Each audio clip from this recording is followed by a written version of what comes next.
Hey everybody, Crystal Gamer here today with Bonny Bunny Gardens. So this is a little build that I have done for my friend Ninster's Spring Park Challenge. So Ninster is really cool. She's someone that I definitely recommend you follow. She's a fabulous builder, absolutely fabulous builder. She's at Ninster00 on Twitter. And I'll make sure I put her Twitter and her Twitch below because she's going to be streaming these builds on the 5th of May too. So a couple of days after this comes out, she's going to be doing streams of everyone who did this challenge. And so anyway, she put out this Spring Park Challenge, and it's a Sims 4 build challenge, obviously. And so she does this, I think she does this once a month, and she does a different theme.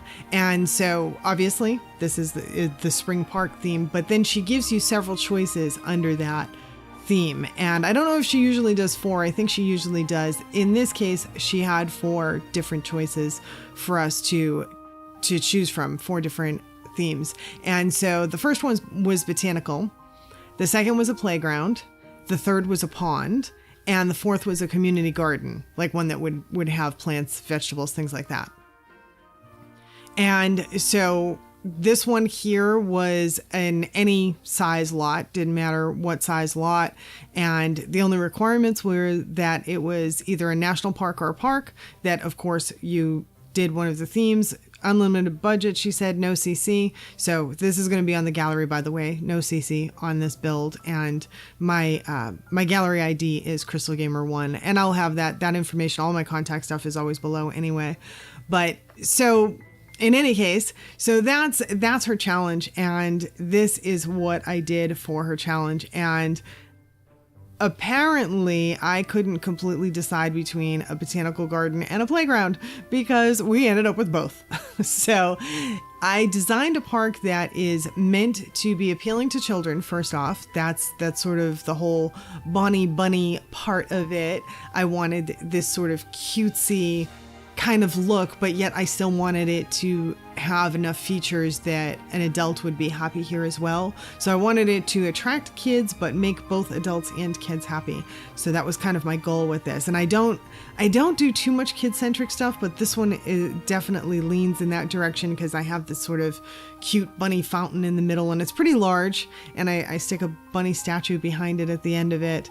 And of course I have a park in it. It's got a toddler park and I guess you would say one for older kids, with the monkey bars and the swings and all of that stuff. So it has that whole section for the kids, but then it has a barbecue area, which is also great for both adults and kids. So if parents want to take their kids to the park and they want to do some barbecuing, and basically the kids have someplace right there next to the barbecue area where they can occupy themselves while mom and dad are cooking or whatever in the picnic area. And if you don't want to bring your own hot dogs or hamburgers, or in the case of Sims, you don't want to click the button and magically create them out of thin air, then you also have the option on the other side of the park where I put one of those little vending things, and it's got some cute little round tables and a nice area that's surrounded by flowers, and it'd be a pretty area to eat over there. So if you want to purchase food, that option is available as well. And then what else do we have? We have a wishing well on this property. We have what is that thing called? The exotic fish pond, I believe is what it's called in game, I think. It's the one where you can have sharks or koi or whatever else. I put koi in it. So that pond is in here. Hey, I have a pond too. I didn't even realize that. I'm actually kind of hitting 3 of Nitty's different themes requirements, but I kind of forgot about that one because that to me would be like a cheater pond for that build. I wouldn't actually use that as like meeting that requirement, but technically it does. That's funny. I didn't even think of it. So yeah. So, all right, let's see. We've got that pond. We have, what else do we have? Oh, the bridge. I built this bridge that originally was in front of the bunny so that you could be up higher and you could see all the fountains, because the bunny is all botanical, but it has all these fountains, right? So, and the only way you can see it really well is if you're up a little bit higher. So I developed this bridge, put it out front to have it up higher. But then what I found was the bridge kind of blocked everything, and I didn't have enough space for it once I turned the park, because I ended up rotating the whole park, because I ended up with the building that you can see me creating right now. I ended up with that on the right hand side, and the gallery pictures were just looking awful. Like, you couldn't see the building at all. Like, it just wasn't a good place for the building. And so I wanted to put the building behind the bunny. And that was a little bit of work, because I had no choice but to move the bridge area. That had to go on the right hand side in order for me to fit the building behind the bunny. And then it was such a squishy thing. You guys are gonna see me struggle in the build with stairs in front of the building, because I really wanted the building to come up a bit. Like, I wanted it to be at least like two stair tiers.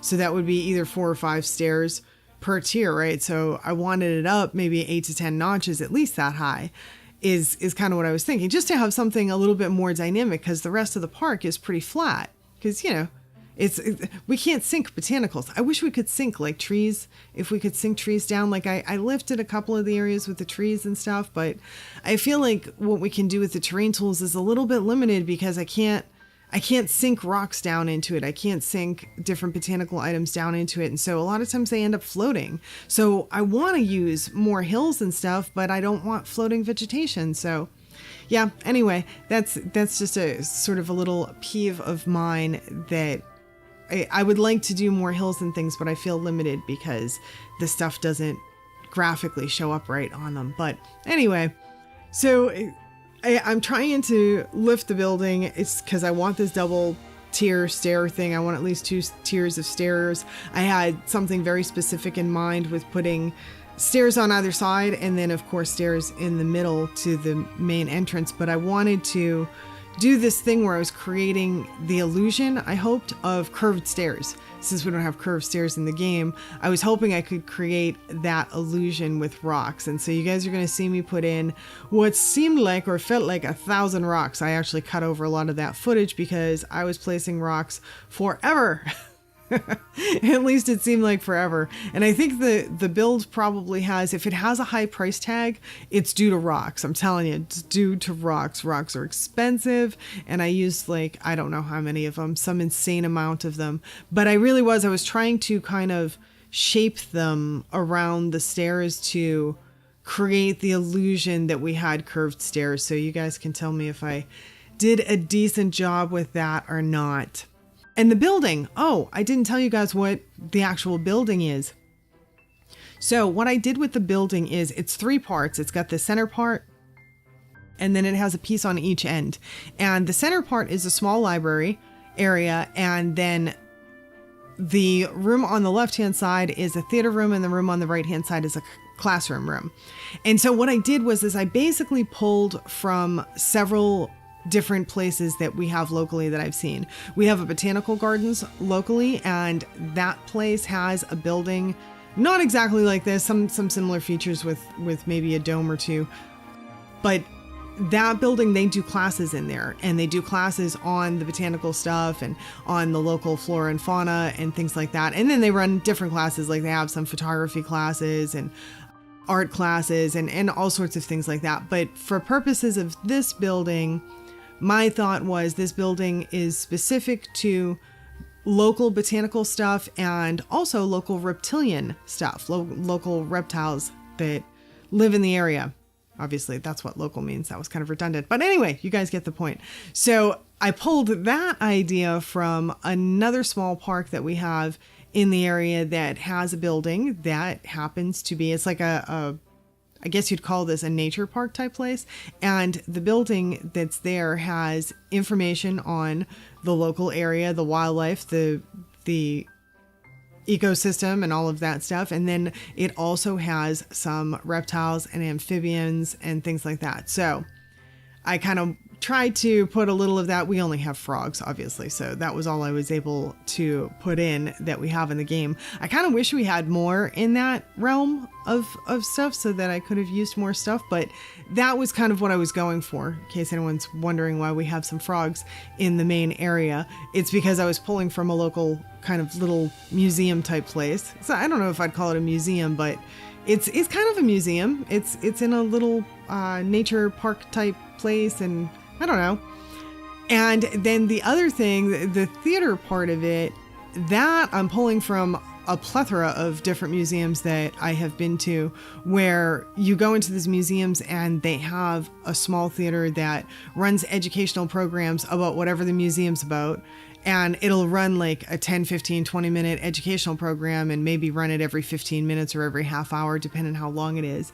And so that's my thought for the theater, that little theater runs educational programs all day on the local ecology and animals and botanicals and all of that stuff. And so that's what that little theater does. And then the classroom can be used also for focused stuff in that area. And if the classroom's not in use, you can take some books out of the small library and take them in there, and you can have a little reading room as well. And there's some chairs in the main portion of the building too, so that you can sit down and read in there as well. So my thought is, I'm calling it a library, but my thought is that this would be a place that you would read on site, that you wouldn't necessarily take the books out, because there aren't a ton. Like, it's just what they have on site, and it's not extensive. It's kind of a small, more, I guess maybe you'd say an information area, but they don't make you purchase the stuff. You can actually read it there.